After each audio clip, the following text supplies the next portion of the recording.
Hey everyone, welcome back. This is Miss Wilkins for Orchestra Tube and Orchestra on the Go. This is a video on how to take care of your larger instruments, your cello and your bass. And I just want to go over just some of the maintenance issues that you should be training your students, or students you should be remembering to do when you take out your instrument or when you put it away. I'm going to start with the cello. As you can see, I've got it here in my case. It is strapped in, and most cello cases, if they're hard cases, will have some sort of securing system. Most of the time students will have foam cases that go onto the cello. The main thing with those foam cases coverings is that you want to make sure you don't forget to put the bow in. That's always what happens, is people leave the bow home, they have the cello and they don't have the bow.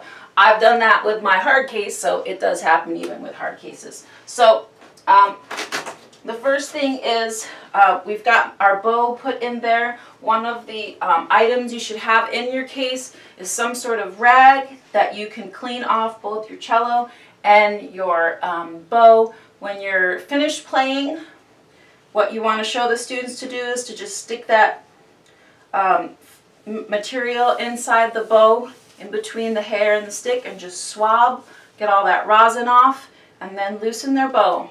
If they don't continue to do this, rosin builds up, and the only way you can remove it is with a chemical, and that is not healthy for any bow or instrument. The same thing is true for the cello itself. When they're done playing, they want to swab off the rosin off the cello. And again, if they have sweaty hands, if there's a sweaty hand person, those people also need to remove the moisture from their skin, from their strings, because that will rust their strings and age them quicker, which means you have to put on new strings more. Then as you're continuing to dust, you want to just take that rag and just go all the way around the cello. Now I suppose if I was really being a purist, I would have a rag for the rosin or a rag for dusting. But that's only for really fine instruments. So your student instruments, you could very well get away with just the one rag. You want to also swab the bouts of the instrument, because that collects dust as well. And then just making sure that you're maintaining the end pins, making sure that that is tightened. I have to leave mine out a little bit because this is a small cello, and so it fits in my case like this. Now you want to be really careful with cello and bass, in the sense that I have one rule, that if the cello or the bass is on the floor, we do not step over the instrument. So we do not walk over instruments. You need to teach all of your students in your classrooms, even if they're violins, violas, they do not step over a bass or cello, because what inevitably happens is somebody misses and the cello or the bass gets kicked. Okay, so we do not step over them. They're either put away on a rack, or they're by the student's chair, and the student is watching them and making sure that no accidents happen. Okay, let's go over to the bass.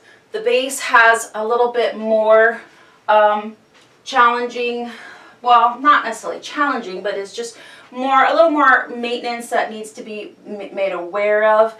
We'll start out with the bow. If you don't know, bass rosin is a completely different beast than the other rosins for the other string instruments. It's much stickier. I recommend, this is a weed-off bass rosin, but for my classes I use Rasen, and a lot of teachers use pops. There's nothing wrong with that, but what happens with pops is that it produces a lot of dust, and what happens is you get a huge amount of dust buildup on the instrument if students are not wiping off the rosin everywhere. It has to be removed from the bow and removed from the top of the instrument. So I recommend a bass rosin that students can use, that's hardy, inexpensive, and does not produce an enormous amount of rosin residue or dust. And I really like the Rasen. That's worked really well in my classroom. But this is also weed off. This is a little more expensive rosin, so this is sort of a treat that every now and again I bring in my rosin for my bass players. Okay, I have these little brushes.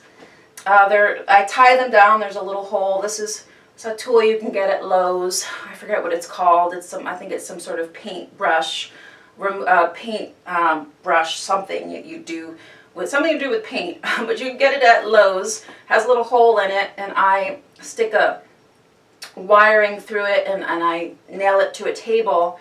And every now and again, bass players need to remove the rosin that is in their bow. And I'm just lightly combing the bow hair, and you'll see it build up on the brush there, and then you can just get rid of that, and you can see that I've got a lot of rosin now floating away in the air.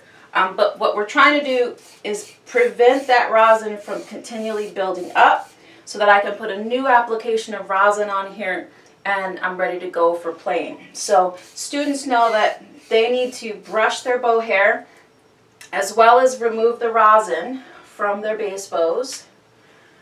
And every locker, bass locker at my school, every bass student has some steel wool. Now this is the equivalent that I was showing you on the other instruments, but we actually need a much heavier duty way to get this rosin off the bass strings. And so this is what we use on the basses to get the strings absolutely clean. And then from there, you can go back to your rag, making sure you're dusting the bass. Again, the bass is really important to keep the top clean, because the varnish on here is what helps produce the sound on the top part of the bass. So we really don't want rosin building up and dampening the wood, because that's what's vibrating. Again, I'm going to clean the fingerboard all the way up, and then once a year, well, probably now more often with COVID, we use alcohol wipes, little alcohol, you know, those little first aid little alcohol wipes, square ones, and just clean off the fingerboard on all the string instruments. Make sure you remind the students, do not clean wood with alcohol. So I make them repeat to me, say it back to me, I will only clean the fingerboard. And they only use the alcohol wipe on the fingerboard to get some of that grunge, and the strings. It works for the strings and the fingerboard. So you can clean that with alcohol wipe, but everything else, the rest of the body of the instrument, just gets wiped down. And that's basically it. And for bass, you get some dust built up here on the bridge. So I clean that off and just try and get as much particles off the instrument as much as possible. Again, for the bass and the cello, we want to make sure that we're not storing the instruments near heat in any way, and especially for the bass, if you have a student who owns a bass, they want to be thinking about humidification. And with cello or bass, the longer pieces of wood you have, the more susceptible they are to cracking. Okay, everyone, I think this is about it for the lower string maintenance for your instruments. Thanks a lot. Take care, and I'll see you in the next video.